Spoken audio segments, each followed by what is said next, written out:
Hey, I am Peter Snowhart and welcome with What's on Your Mind. Today we're going international again. Yes, we are going to the land of the sun, Portugal.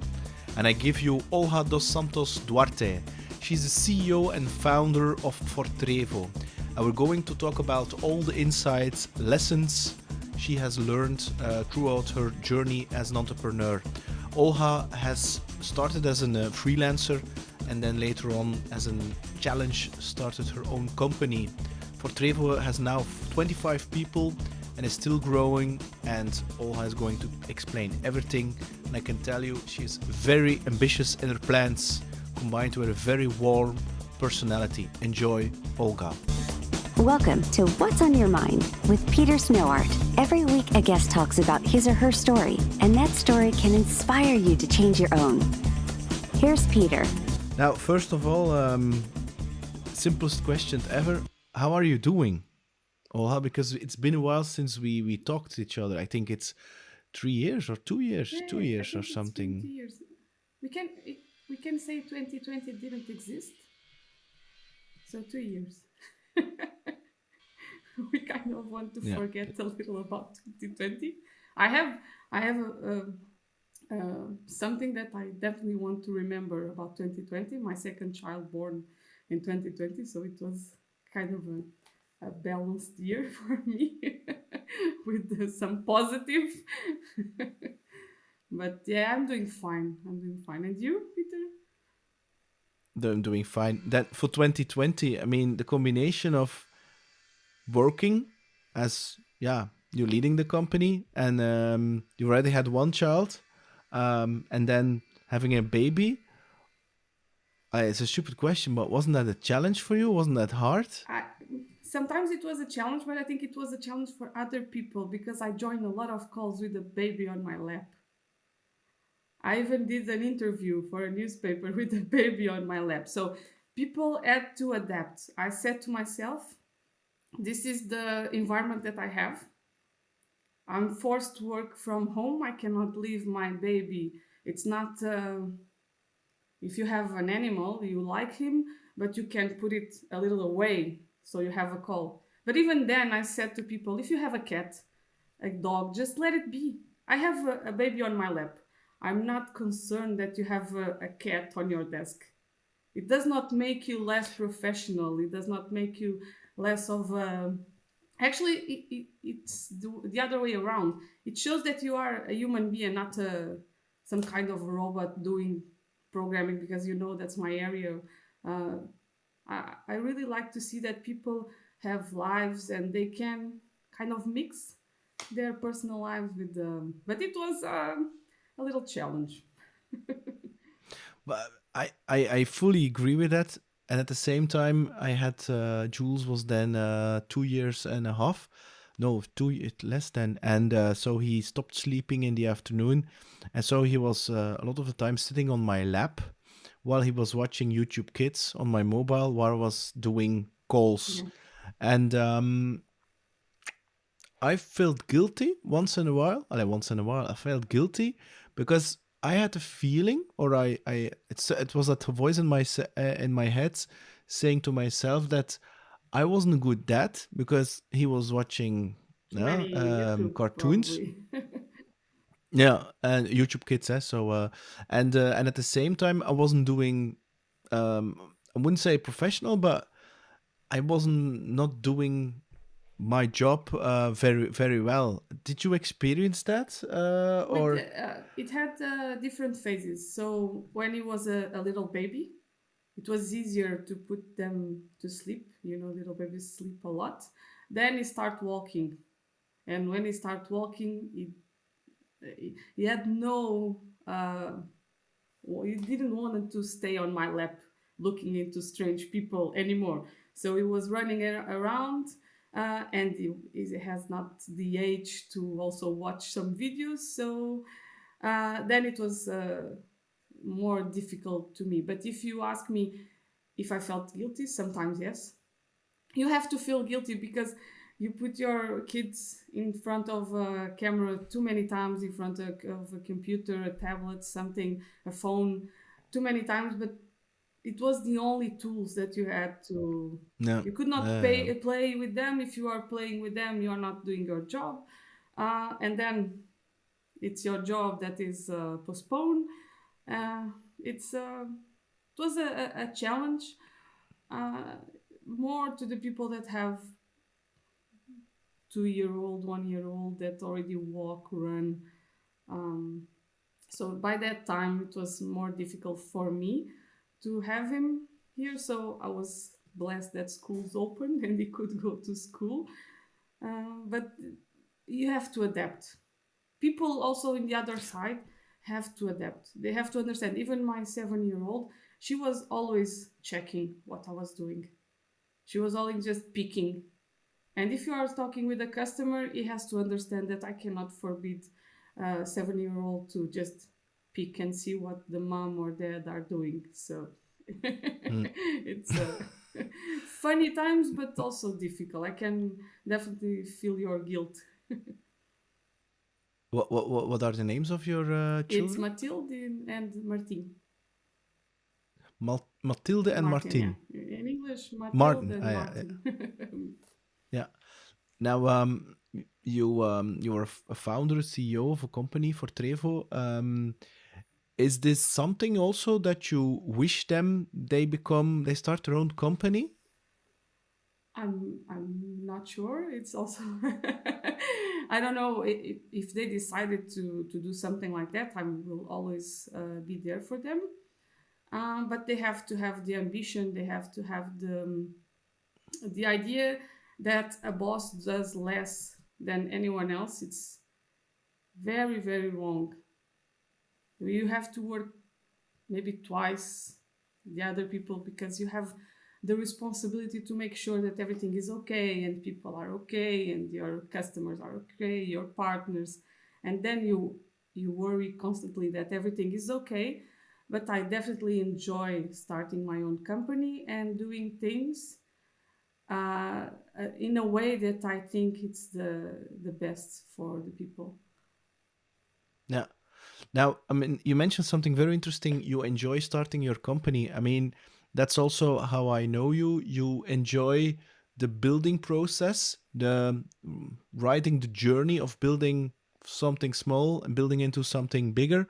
I mean, um, a lot of people think that building companies they associate it with very shark people, very cold, but you are a very warm, friendly, open human being.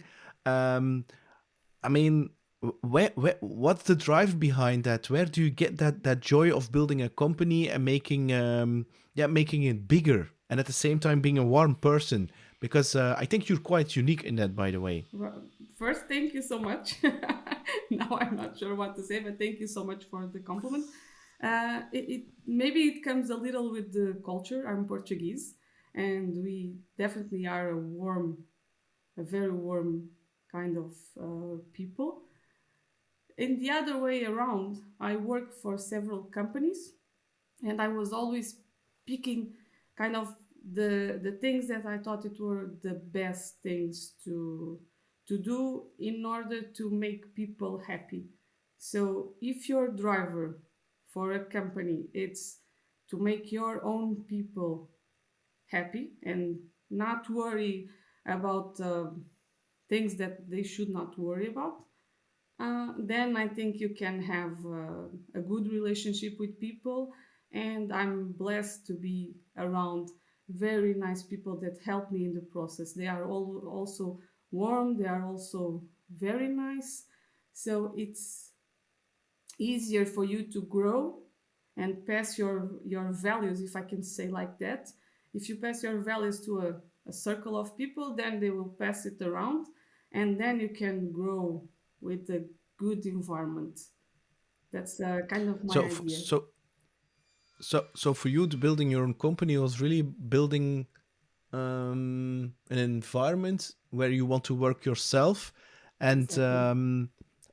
yeah. Based on trust, based on transparency, and we are like that for everyone. It's not just between us, it's for partners, it's for customers. Sometimes it's not good news, but better to be transparent. Sometimes you lose a lot with that attitude, but it's the way we want to drive our company. So What do you mean? Sometimes we lose a lot. sometimes you lose a lot with transparency. That's when you say to people that, for example, a certain plan will not work and they will end up losing money, and maybe they have to stop a little, first make a proper plan, then you go and you execute it. And sometimes you have people that don't really like that approach. It's completely valid. I'm completely okay with different approaches, different types of business, but then they are not the right partner for us. No, no. Is this also? I mean, talking about the values, is it for ForTrevo? Is it the company I work for? We're also a value-based company, and it's very strict. I mean, it's very strict. I mean, if the first value is trust, same like you, and but they're literally on the wall, and in every decision, and every action, and every encounter, those values, I wouldn't say must, but yeah, they must be there, and yeah, and people are even, how do you say that, when you are breaching a certain value, like people will point you out for For that. that. Do you and also for me, I mean, in recruiting interviews, I'm trying to find out what these values are of the other people, and like trust for me is one of the most important ones, and it goes in both ways. So is this also something that you, the values of ForTrevo, that you are going to train or going to educate or going to point out these people, or you just, these are our values, but it's not something we are very, I wouldn't say open about it, but do you understand my Yeah, question? if I can explain, it's not. I'm trying to find the word. It's not enforce, but it's seeing if people feel that they can share these values.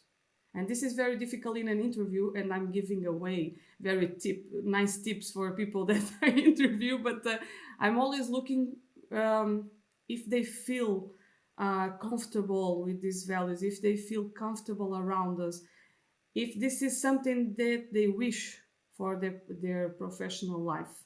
So we don't enforce it, but we definitely evaluate if this is something that people feel comfortable. And honestly, I have people in my own company that when a partner, a customer is not behaving like it's supposed to, they are calling me or some of our colleagues and say, do you think that I can say this to the customer? Because I'm in a gray area at this moment, and I don't know if I can go beyond that value or if I should stay, because I really believe I should say something. Do you understand what I'm saying? It's like sometimes people want to be transparent, and they really like our values, and they are with ForTrevo, and they use our values in everywhere in their professional lives. So sometimes they have some doubts if we are going to evaluate them in a wrong way because they are I am. transparent or things like that. And it's the opposite. We don't enforce it, but we embrace it. Maybe something like Yeah, that. yeah, that's. I understand completely what you're saying, but it's the same. And also with customers, I also apply it. If I discover interactions or situations where those values are breached, we're going to point out the customer on that. So because I really believe in the total is more than the sum of the underlying parts, and in order to have a successful project and a successful relationship, I mean, you have to have those trust, transparency, etc., etc. Because otherwise, I don't think the customer will be very happy. You will not be neither, and you will not going the extra He will mile. not. He will not come to you again. That's the experience we have. When you really speak with the customer, it's not pointing mistakes or things like that. It's not that. No, It's no, no, no. being very transparent about something. Is making the customer, because we consider our customers our partners as well. So we want them to, when they feel something is not going well, they are also comfortable to speak with us. So this is the kind of relationship we want to keep. And even if they do a project now and they only want to do another project next year, completely fine. We just want to make sure that they liked our job, they liked our way of working, and then they will return. So this is the kind of customers that we have today, luckily, that they all have a good relationship with us. They all have a good relationship with our teams. They go and have dinner together to celebrate something. So this is the kind of things that we want to really end. It's that kind of bridge that you usually have between a team from a customer and a team from your own company, and then sometimes you feel like you have a bridge, you cannot reach the other side, and we really want to make sure we have a good relationship. They know that they can count on us, and we will count on them. So it's our goal is, if you are looking into a team in a customer, you cannot know who's ForTrevo and who's customer. So Yeah, that kind that's of it. mix, That's that it. kind That's of that. good Yeah, yeah, relationship, yeah, yeah. not separate Yeah, yeah. tables. Now you have a lot of video calls, but in other times, not separate tables. That this is the customer, this is ForTrevo, and they don't speak. You have to speak with the project manager or something like that. So we really want to make sure that ends, so you can have a good relationship. You can enjoy working together, because we work a lot with our customers and we Yeah, want to yeah, yeah. continue. So we have to have a good relation. But but in that way, because you have those values also with your customers, it also makes happy employees, which makes happy customers, I Let's believe. hope And so. That's it, yeah, and it's also fun to work in. I mean, if you are working in an environment where you cannot be open and you cannot trust the people, I think for me, I would block. It yeah. would be, I don't think it would be, you cannot unleash your full potential, to be honest. Sometimes I think to people, if you are in a company and you are like a high CEO, a CIO, something like that, and you cannot make a joke in a meeting with your colleagues because they will feel they have to laugh. I always say someone has to say if I'm being funny or not.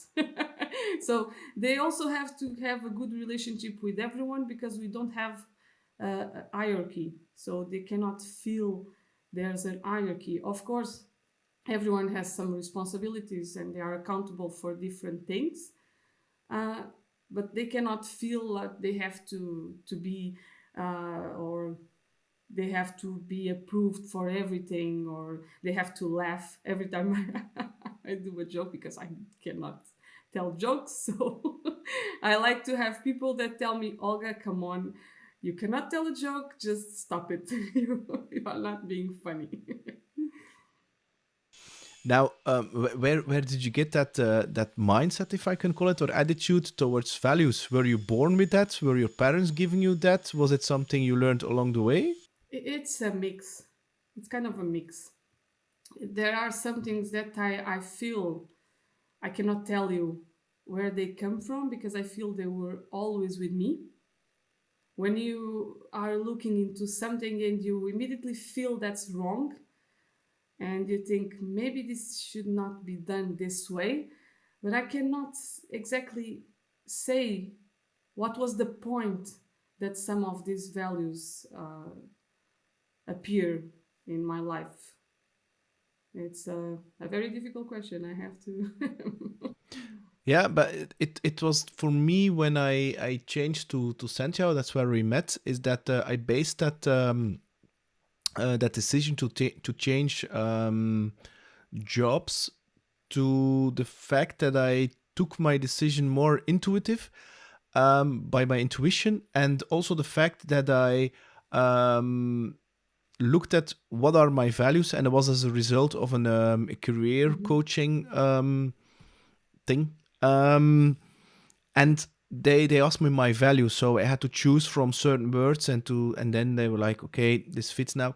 And then I chose an environment where they had those values, Yeah. and since then, it's not always easy, of course. You have challenges, but I feel better than before, to be honest. I mean, it's just like it stays longer. My fire stays Mhm. longer. It's better for my energy. I can be more myself, and that's where I picked it up. So it's around 8 years, 7 years ago that I discovered that value thing. That's nice. You don't have to kind of play a role, you know? You don't have to dress up like someone else. I know that we work with a partner, OutSystems. I don't know if you heard about OutSystems. And that's a company that when I start working together with them as a partner, they were very small and now they are very big. And it definitely is a company that shares my values. So I really enjoy working with them. My career was a lot based on their technology exactly because their company, when I reached their company and I was talking with the first people there, the values were the ones that I identify myself with. So maybe I became more aware that I had these values in me. But then I always thought if I'm going to make a company, it has to be like this one. And honestly, they are growing a lot, but they still keep the values. So it's wonderful to see that are more than 1,000 people, and some of the initial values are there. So this is what I wish for my own company, that we can grow and we don't lose this identity that we have, Yeah, something like that. and that was my next question. How can you protect uh, a company from growing? Because I think your values can working in a company right now around 90 people. So how can you? And it's challenging to keep those values in, but for a company of 1,000 persons to keep those values in, I think. And I assume also that they have grown exponentially. So you have to take on people a lot faster than you would want. So this means that your recruiting process is a little Mhm. bit combined with the fact that it's quite difficult, or it can be challenging to find the right people. That's an assumption that I make. Then I think it's quite difficult to protect those values. We see that it's difficult to protect them all. What we have in place, it's trying to have kind of a cell based company that you have to have people that really live those values, because I'm not going to be the one, if we grow exponentially, I'm not going to be the one that can pass the values immediately to others. So what we do is I pass these values to a certain amount of people around me, and now when we interview, I'm not in all interviews, and I know that they are passing those values to the next generation. I call it generation because they are younger and younger. But then you have to have people around you that you really trust, and they also live by these values. And if they live by these values, they will pass it.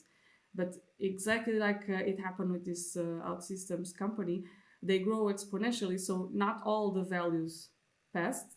And I know that they make a lot of effort to make sure that they have the right people in the right places, to still have a fun environment, to still have a good place to work. So this is what we also try to do.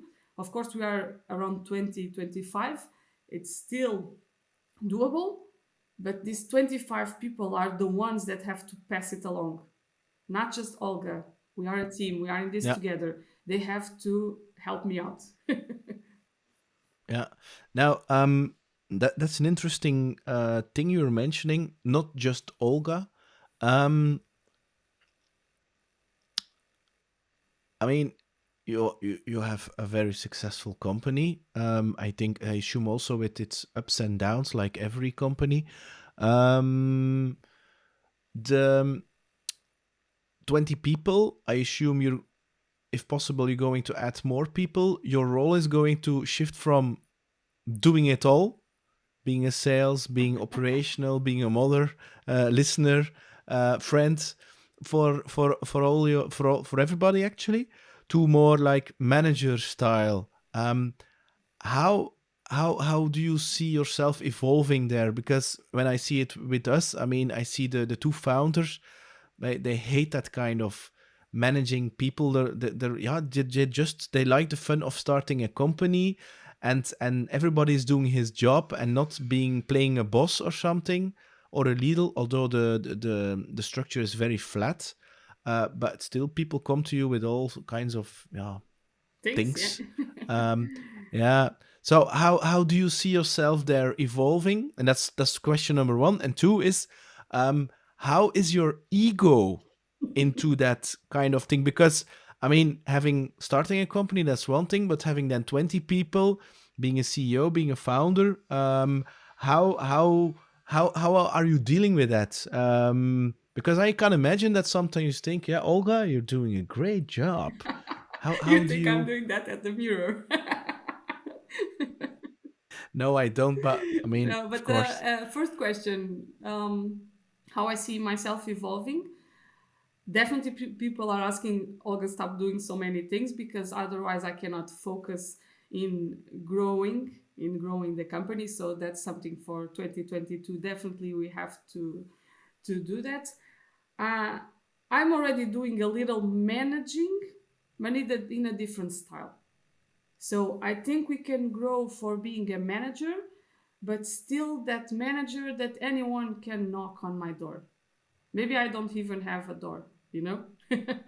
So this is the kind of thing I think we share, that you really want to still have time for people. Of course, if we are hundreds, maybe I don't have time for everyone, but I will definitely make sure they feel I'm not high in the mountain that they cannot reach.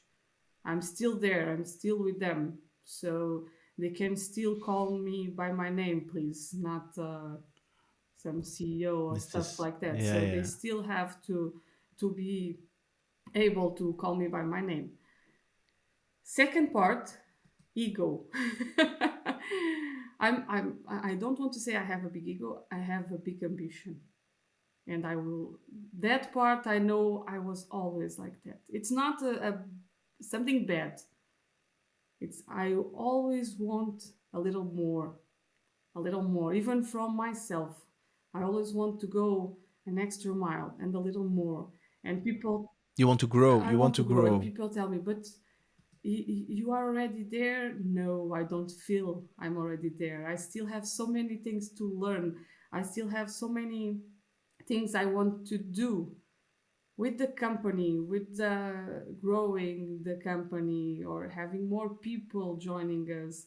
It's like I feel I still have some ambition to this company, and still um, having the challenge that it's, you have to balance this with your personal life, right? And do you know why do you have that drive, that ambition? I know that Olga? it was always with me, even at school. But was that for instance that your parents or something are also entrepreneurs No, or? actually not. They are they are very surprised about this feature in me. They were always very surprised because I have sisters, and they are they are also a little ambitious, but I don't see them um, like me, because they are successful. They are okay with it, and I feel that even if I'm successful, I feel successful. I feel that I reach a point where at least I built something that I wanted to build. I'm an honest person, but I'm also very transparent. I feel successful, but I feel like I can do a little more. I don't know where this feeling is coming from. It's not from a family environment. It's not cultural, because in Portugal we are not that kind of. Maybe we are seeing more and more. Luckily, we are seeing more and more, but it's not like the states that everyone is an entrepreneur. Yeah, But I feel very entrepreneur. I want to be yeah. always a little more. That's also, I don't know why, but we have a click from the beginning. That's at least my I also my have that too. Don't perception. worry. And is because is that because I recognize a lot of me in you, and the fact is that I also am very passionate and I'm ambitious, but also at the same time, it's allee, right now at my age also I can say that my ego is under control. Of course, you need the ego to take action and things like that, but I don't do it anymore for any external validation. I do it because I the growing part, I like it because I like it as I am out of the comfort zone. A lot of people like it in the comfort zone, but I like it You like outside the the risk. comfort I zone. know that feeling. Yeah, no risk, no fun. So I You mean, like a challenge. it's yeah, that's it, and it's really about that. How do you say that? That you are. How far can I stretch myself without going into burnout? Because it needs to be fun, eh? I mean, and also accepting that it's a journey. There is never a point where you can that you say I have arrived. I mean, that's the realization that I have. And third of it is the fact, and that's a very interesting one. You feel right now successful because a lot of people, and that I also had that in the past, they think when they reach a certain goal or have a certain thing that they are successful and then they will be Yeah. happy. Whereas you mentioned it right now, I'm very successful and happy where I am right now. I feel at least. At the same time, I want to see if there is more and how can I grow as a human being, because yeah, you will make mistakes or you will learn things, dealing with people, growing an organization, and know where you're good at, your strengths, and also your weaknesses. And I see it as an infinite game, Yeah. and the goal is to stay in the game instead of just winning a certain battle. Exactly. I feel the same. That's why we clicked. It's not a battle. It's not something. I'm not racing against anyone else. Sometimes people feel like that. We have competitors, of course, but I don't. I don't feel I'm racing against them. I'm racing against myself. So I'm trying to always be a better person, be a better professional. So I'm always evaluating. Okay, I did this. Maybe it was the correct thing to do, but can I do it a little better? Maybe tomorrow I can do it a little better. But I'm like this not in just in my professional life. I'm like this in my own life. I did this. Maybe tomorrow I can do this better. So this is a challenge. And honestly, I'm not afraid of risk. Everyone told me you are going to open your own company. Please continue as a freelancer. You are. I felt I was a freelancer and I felt very successful as a freelancer. I had my own customers. My day was full. People were enjoying my work. I was enjoying doing this work. But then when I wanted a little more, can I do this a little better again? I was thinking, maybe I need to do this with a team. Maybe I need to do this with other people together with me. And then I started my own company with a small child. But everyone is saying it's a risk. Of course, it's a risk, but you can recover. Like you said, and very well said, you have ups and downs. But if you can put your head up and recover from going down, and you don't feel like it was complete destruction, you are not a bad professional because you went down. No, it was just a plan that went wrong. So you have to have bad plans. You have to go down in order to go up. That's kind of the feeling. So you have to have that tick in you that say you can do this. You have this risk, of course, but measure the risk, measure the challenge, and if you see it has some possibility of this being successful, just go for it. Sometimes Yeah. it didn't went well. But yeah. Yeah, but at the same time, because I mean, it's very strange to say, but the things that didn't go well in my life, professionally and privately, afterwards, I can say those are my gifts, and those are the biggest lesson that I Yeah. ever learned. And do you look back and think, if I look back, I would honestly change something. Do you think about that? N- No, no, no. I don't have regrets. I rather have regret of something that I tried and I did Yeah. than something I should have done. Like, for instance, did podcasting where people in the beginning were like, "You're crazy doing this and building your own company." But I have something like, "No, I feel it in my heart. I feel it in my gut. I have to do this. This feels right to me." And also at the same time, I feel again that I'm very happy again having an English speaking guest, an international guest. So I'm honored, by the way.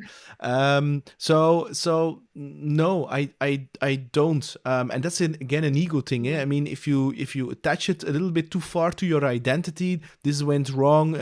It's me and it's my identity. No, it's not. It's not your identity. You just tried or did something, and in that formation it did not work. But maybe you can change a little thing, and then it will work. And I've done that process for like, no, I don't know, 100 times, 10 times, 20 times with launching new products, launching new services, finding new customers. And I always have to go through that process of reiteration. Really, okay, you try this, this value proposition is not working, the setting is not right, the services proposal, or the how you going to present it, the services, how we, it's not filling out, and or the timing is not right.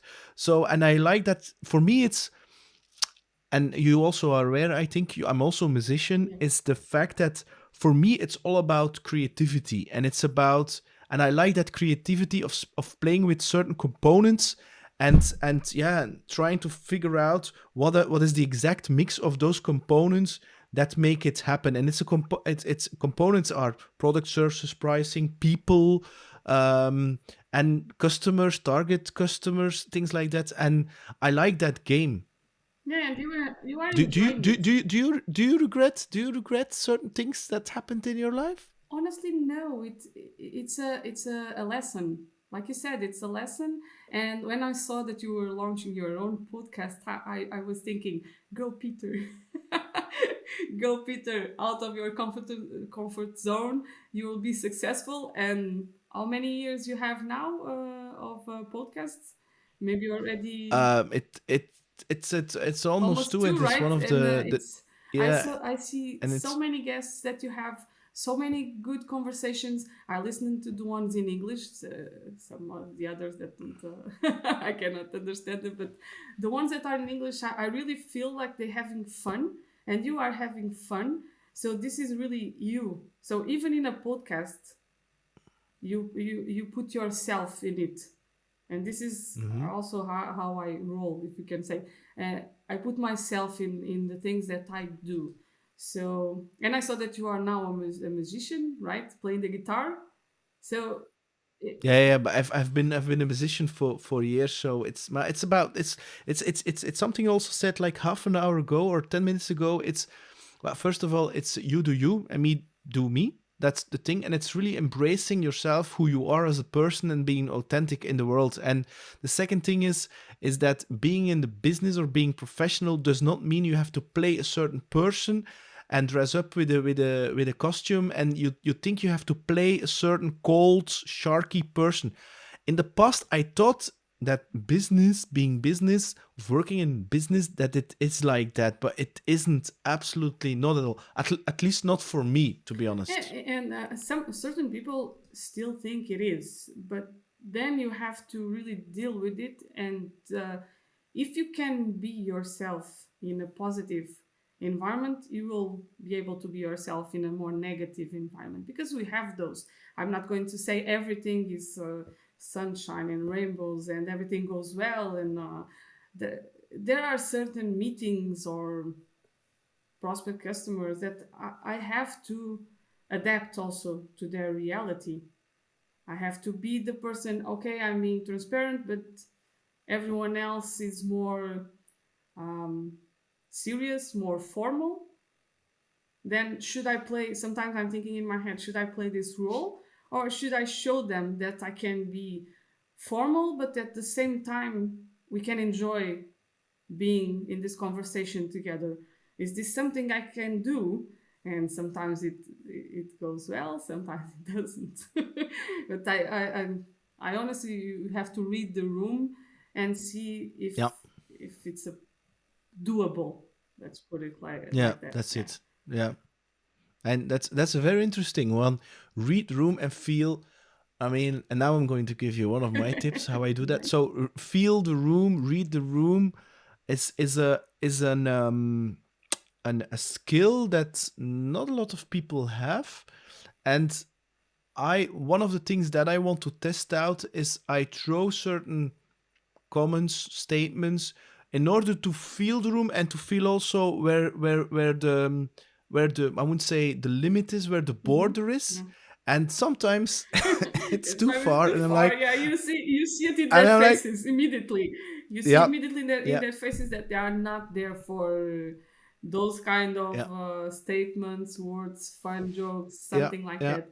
yeah. Sometimes you and you come from sales, right? And I'm still you come sales. Eh? from Yeah, yeah, sales. yeah. I'm not from sales. I'm from more technical part, but I also do sales these days, and I I have know. my entire life I have to sell my work, right? And I really like to see how a real people that do sales, they read the room, and sometimes they know if they can speak about their family, and they immediately understand if they can speak about kids or if not, if they should be more let's call it professional and just speak about work. And I just love that you can read the room like that. I'm learning. Again, it's something that I love to observe and try to learn for myself. It's being in a room and understand what other people are not thinking, of course, but if they feel comfortable in that way. Yeah, but I don't think it's an how do you say that? There's a black or white thing. It's the same thing with intuition, Yeah, awareness. It's a muscle, and it's something that your kids and my boy also have in them when they're born. The thing is that we are unlearning that when they are becoming older, because we are used to living in our heads. yeah, Okay. um yeah, you're talking about technical. You also studied just like me, and so we are using our brains all of the time, and it's really focusing on the rational part of ourselves. And for me, I discovered there is also, yeah, other parts of our body, and like intuition, awareness. These sounds very, yeah, I wouldn't say spiritual and or a little bit fluffy, but if you have a meeting and you say to yourself, before you enter the meeting, I'm going to read the room and feel the room and going to test the borders, and then after the meeting you have a conversation with yourself and you say, okay, what went well, what did not went well, and how do I feel about this, how do I feel with that person, how do I feel with that person. Okay. And then after a while, where you are progressing, then maybe they sign up, and then you can ask that person, how did you feel about that meeting, how did that meeting went, etc. It's in order to learn and to become better to serve your customer or prospects. That's the way you package it, of course. And in that feedback, they will tell you normally, honestly, because it's again trust. They say, I appreciate that. And normally they will say, if they become a customer, they will say, look, Olga, from the beginning, and that's also something that they tell you in non-verbal trainings or communication, is that within a couple of seconds, we knew that we wanted to work with you and your company. And it's all, so they will say it's a more an emotional statement, but in the more formal papers, they will say, is the pricing or is the product or is the blah blah blah. But I am honestly believe that they already decided if they wanted to work with you or not. And if they don't want to work with you, they're going to find an excuse. They will say, make me a proposal or do this or that. And then you're going to try to follow up. And they will always find an excuse that it doesn't work or it doesn't fit yeah, right now. But they don't want to break your heart, and they are waiting for you to give up. And so that reading the room thing, it's something that you need to train to wake up that muscle again.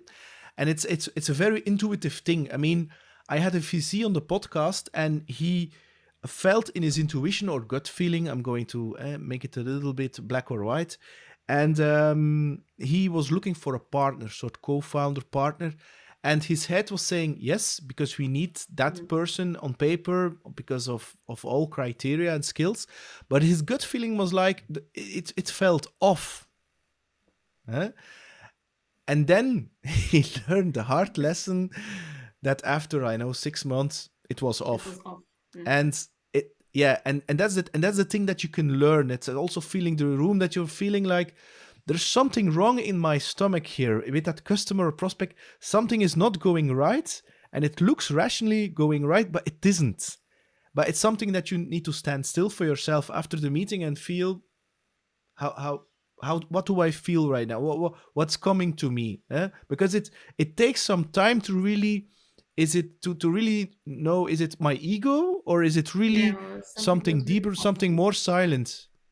Do you understand what I'm saying? Honestly, yes, because it's not just with customers, it's also when you are interviewing people that correct. It can be the smartest girl or boy in the room, but you feel something is off. You feel something is not quite right. And you feel, I know that this person is perfect for the job, but I need someone else to go and speak with this person because I don't feel it. And they are always laughing about, because they say, Olga, but it's this person is perfect. He has the skills, he or she has the skills, it's the degree, everything that we ask for. And I'm saying, but I was in the interview and something was off. And I need someone else to go there and see if they feel it too. And sometimes we do this with other people that I didn't give this feedback, to see if they also, we have some good people with us that also have this kind of feeling in interviews and things like that. And they say, sometimes they came to me and I liked it, but, and in that but, it's everything.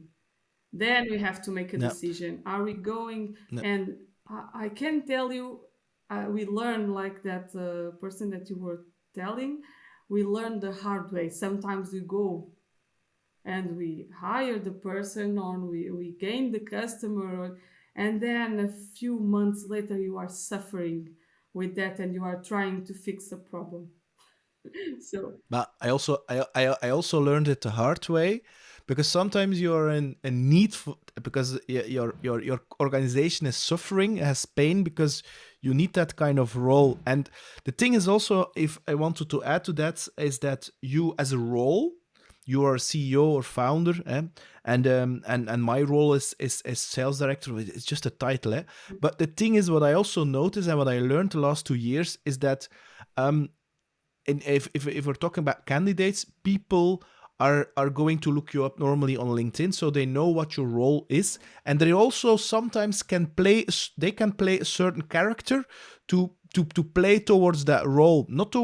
They're not going to play towards Peter or Olga, but they're going to play towards that role, and therefore, for me, if it's a sales candidate, for instance, I always going to organize a meeting with the other sales without me, and I'm not going to brief them. I just say, you want to work with them, or you want to work with him or her, or yes or no, and tell me everything I want to know, and it works every time. I mean, when they're enthusiastic, I say yes, but when they're not enthusiastic, I will not hire them, even when they have the biggest, brightest, smartest. exactly. I don't care, because I know it's not going to And work. that's a perfect test. Sometimes if you know what that person is going to do, I'm just picking someone from that team, and I'm saying, now you are going to speak with this person, and let me know just one thing. Do you want this person in your team? And if they feel something a little off, then probably I'm not hiring that person. Yeah, because sometimes some people can say the right things to you because you're the CEO, and then they're going to look down on people when they are meeting other people. For instance, I'm exaggerating a little bit. imagine the management assistant is going to meet that person, and that other person is going to look down a little bit and is going to be, who are you and what are you doing? And this is for me, or based on age, for instance, or whatever criteria. And this is for me a very important parameter. And if when it's and then you have that extra check, because sometimes I also can have. I have two children right now. When you don't sleep well, Yeah. if you didn't sleep well, or whatever, or you have other things on your head, sometimes that thing, you live a little bit more in your head. Yeah, we give a lot of second chances because sometimes you can be off, but it's just that day that you feel a little down and you No. don't want to go to that interview, but you still have to. And so we always make more than one to make sure that it's the right person. Sometimes in the first you immediately know, sometimes you have to do more Yeah. to hire that person. And of course, especially with sales, I mean, a lot of people can explain things very, very, very well. And then you're like, always found that very hard recruiting good salespeople. And then, like with IBM, I only looked at the skills and I didn't look at these values and attitude. And I was like, afterwards, I was like, oh, what the hell did we do? Why did that I was hire that this was not. person? Yeah. And whereas right now, I'm not going to say 100%, but of course they have to have skills. But if I see, for instance, I have somebody in our team, Ines. She was how do you call that? An intern. So beginning 20s, I know 22 or something, and there was she was an intern in another team, in a marketing team, and one of those guys came to me, Peter. He said, there's a sales, she has a sales in her. And I'm like, okay. So what I did is that we sometimes organize role-playing sessions. So this means that it's going to be, one person is going to play a CMO, CIO, whatever type of customer with a certain situation, and the other one is going to play the sales, and the other ones are looking at it, and then afterwards we're giving honest feedback in order to grow and things like that. And then we have a difficult situation, and then you have an easy situation. Okay. And I said, as a test, I brought her in the session, in the room. It was no preparation, no whatsoever. And I said, look, now you are going to sell something to a prospect. And she was like, me? Yeah, but I have no training. It doesn't matter. We are here. It's an emotional safe environment. We cannot laugh with each other or at each other. So it's we are here to learn. So we're here to help each other. So you're part of this meeting, and the rule is everybody is going to play the two roles. And she was like, oh. And she did it. And she did it so excellently, brilliant. I was like, immediately, you're hired. And I am so right, because after 1 year, she is like, she's going. Oh, it's unbelievably. She's doing well. And that, for me, that is, that there lies the real magic. And because sales, I mean, I've seen a lot of sales. I'm like, you're saying the right things, but I can tell you, it's definitely very intuition. And I'm thinking, and I'm saying, if you can be the girl in the room and not feeling, I'm going to say something, it's maybe hard for you to understand, but because you're not the girl. If you are the girl in the room, but you don't feel like that, and you can be in a room full of men and you can still take the lead, because that is something I'm really not afraid of doing. And I can tell you this in here in the podcast, but I will do this in real life. I'm honestly not feeling under, because I'm a woman. So if she's not thinking about it, she will definitely succeed. She's just thinking, this is a challenge. I can overcome this challenge. I can take the lead. And I'm not thinking if I'm in a room full of men, women, dogs, cats. I really don't care about it. Everyone is okay to be there, and but sometimes you have a challenge. So she will have some of those challenges still. in this Yeah, but century. yeah, but I'm very aware of that. So the team is literally 50% men, 50% women, That's so nice. literally. And also the management team is literally our CEO is a But woman. it has to be So natural. it's It cannot be yeah, yeah, forced. It yeah, has yeah, to yeah, be yeah, yeah, yeah. natural. Of course.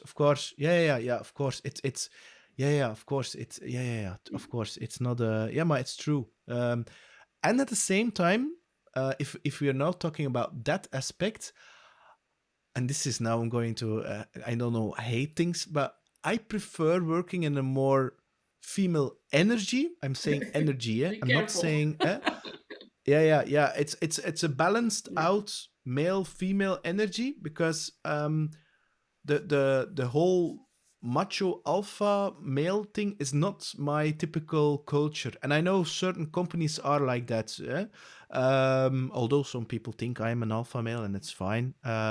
But you And can be um, and in, and I sorry to interrupt you, you can be an alpha male in not a bad way. yeah, yeah, I You know what know? you mean. It's not, it does not have to be in a bad way. It's just that you can have See, an alpha woman.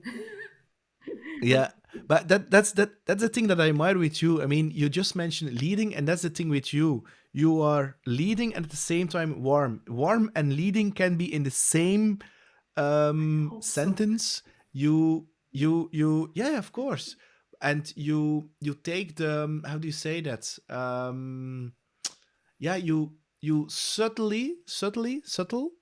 are leading the conversation, and you know how to lead, and you know how to, yeah, how do you say that, when you have a dance partner sometimes normally one dance partner is leading and the other one needs to follow, and that's a typical yeah, quality that you have, and that's the thing, by the way, that I like, because it keeps it, yeah, balanced, and Yeah, yeah, yeah, I can. I know I can drive people where I want them to be without push them.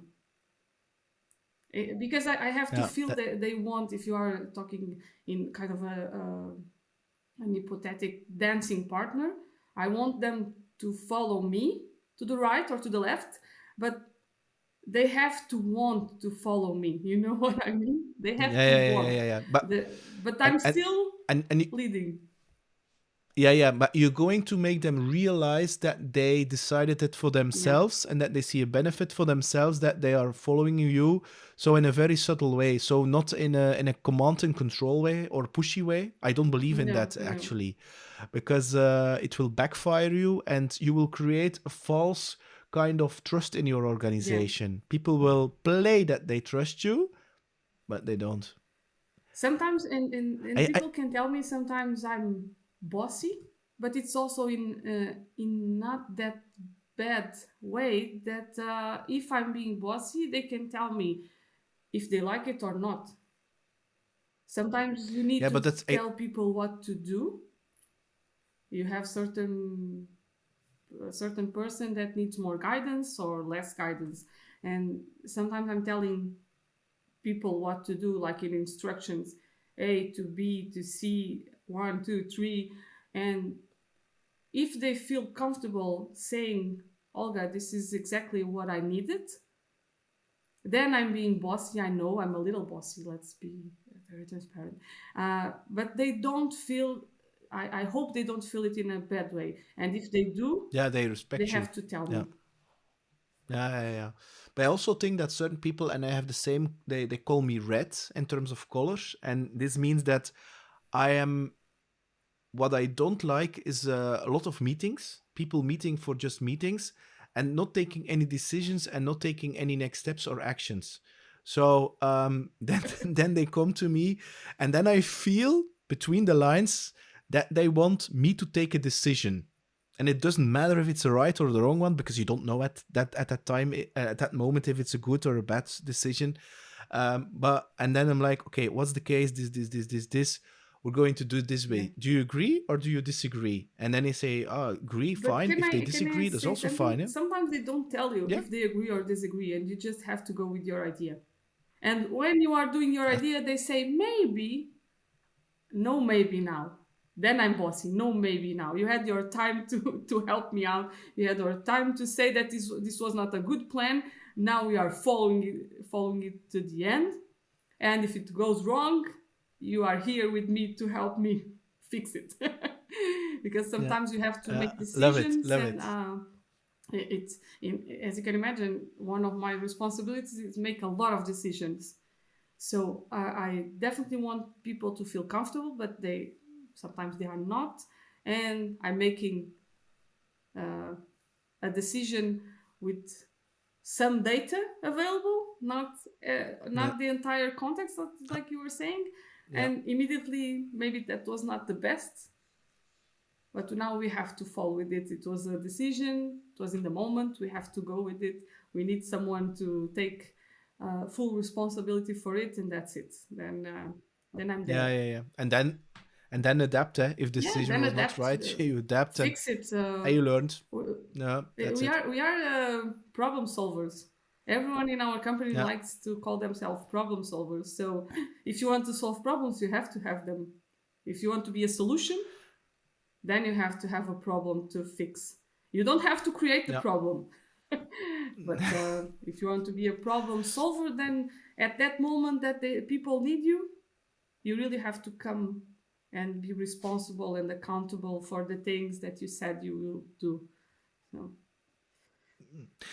When you look back, Olga, if you would start again for Trevo, what would you do different, or what is the biggest insights lesson that you would do different based on the things that you know right now? uh, if I'm thinking back, I don't think I would change because everything was a lesson, and I reached Yeah, this I point understand that. because of those lessons.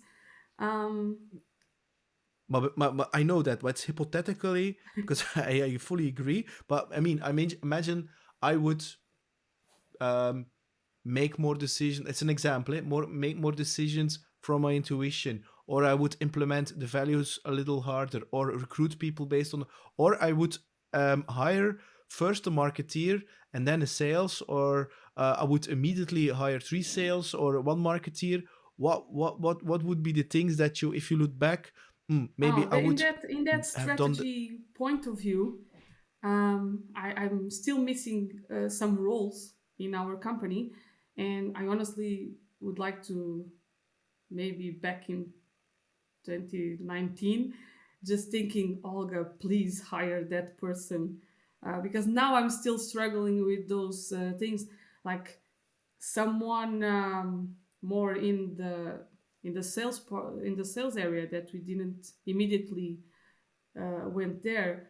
So this is something that we notice. I definitely need someone for that part, someone from those administrative tasks, routine tasks.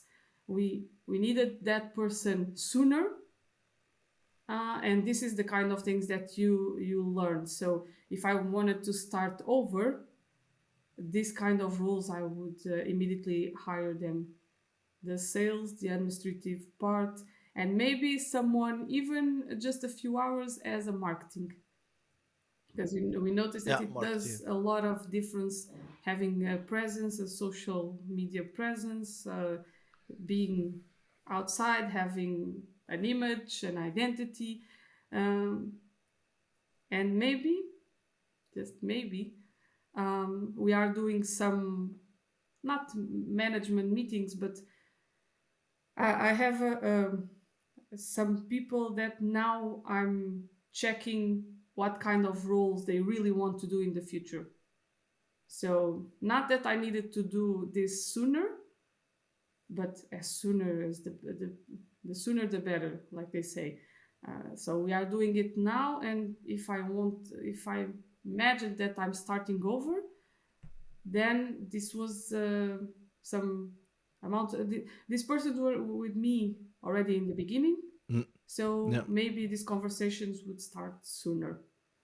Uh, yeah, yeah, yeah, but no yeah. regrets again. It's No, coming no, no, no, later, no, but no. It's the. yeah. But if I'm thinking, and while you are asking, I'm going back and thinking some things that I could do better at the beginning. Yeah. Yeah. Thank you. Now, one last question because I'm a little bit Oh over yes, time and I sorry. want to respect your time. Um, I mean, I see you working. I assume that you're not in the office right now. No, I'm working from home still. Still, is it still like hundred No, percent? and it's we always had a freedom in our company. We Mhm. always had the freedom of working either in the office or from home. Now the only thing is we are changing offices, and the new one is still being painting and all those stuff. So people will be able to go there, but I didn't want it to postpone again on you. I did it once. I don't Ah, like to okay. do it, so uh, I can do it from home. It's also it's quiet. Just by myself, so it's. But we always had like an hybrid kind of thing. So you can always work from the office, from home, from the beach, from your Yeah, garden. You just, if you are focused and you can do your job, yeah, I really don't care. And this is not in a bad yeah, way. I really don't care where you are sitting. yeah. And well, it's hybrid, eh? It's not 100% remote, eh? It's not Because 100% at remote. We don't believe in. Some people like do 100% and they can do it, but you always have to have um, some days, some time that you go to the office, and you even from a mental, a healthy yeah, yeah, yeah, yeah, mental yeah. perspective, you really have to make sure that you still talk with people. Otherwise, you are always talking to a computer. And by the way, Peter, we really have to to see this COVID go away so we can meet in person. Because we Yes, have this indeed. connection, but we never met in person. That's the No, that's the thing. And I was also thinking about that. I was like, this is it's fun. This is perfect. So it's great. possible. But yeah, it's and it's and I have still the same feeling the first time that I met you and all the conversation that we had years ago. And at the same time, I was like, damn, it's a pity that we didn't had it in real Yeah. life. And Portugal is a beautiful country, and the weather is so much better than here in Belgium. No, it's true, because I also want to talk about that sales and biz div thing, because yeah, I always like sparring with you on that. Um, yeah, that's interesting. How do you then keep connection? Do you say to your people every Monday we are there, or do you organize happy hours or We have something that people? certain hours that we can be all together in the office when it's safe, of course. And if it's not safe, we have always a call on Wednesday where people can join and they can share with the others. Everyone can join from the company, everyone, and they can either tell jokes, tell stories, or present something to their colleagues. So they always have a place where they can be together, because we have now people. We have one person in Belgium, we have people in Portugal, the main island, and then the main country, and then we have people in the island, so in one of the islands. So it's difficult to have everyone in one place. So we create this virtual room where everyone can be together, and just share ideas, share stories, be more personal if they want, tell their some stories from their personal life, some fun Yeah, games, connect, connect. connect. You see, sometimes I'm joining those meetings and I'm hearing about a new project that someone did in their extra hours. Sometimes I'm joining and they are doing games. So it's all about again, they they have to read the room and see if everyone is there for fun or if they are there for learn, and then they can use that hour and a half for whatever they want. Yeah, And it's still great. work, it's still in their working hours. It's not Yeah, something yeah, yeah, yeah, outside yeah. It's their working hours. Yeah, yeah, yeah, yeah. That's true. Yeah, that's important. Olga, I want to thank you. Thank you for the Thank you so much connection, for for having the me. great conversation. I mean, I know that you were a little bit nervous, I was. but I mean, it went Thank you fantastic. so much. You are more than invited to come to Portugal. I will give you a warm welcome and take you to a nice restaurant. We have nice weather, nice food. You have to see the sea and eating a nice food, drinking. I don't know if you like wine, but we can arrange something. And if you come to Portugal, please let me know. And thank you so much for having me and inviting me. Hey, it's Peter here. Thanks a lot for listening to What's on Your Mind. Looking forward to your opinions and comments. And don't forget to subscribe on psgrow.com and leave your email address to stay tuned for future episodes. Bye!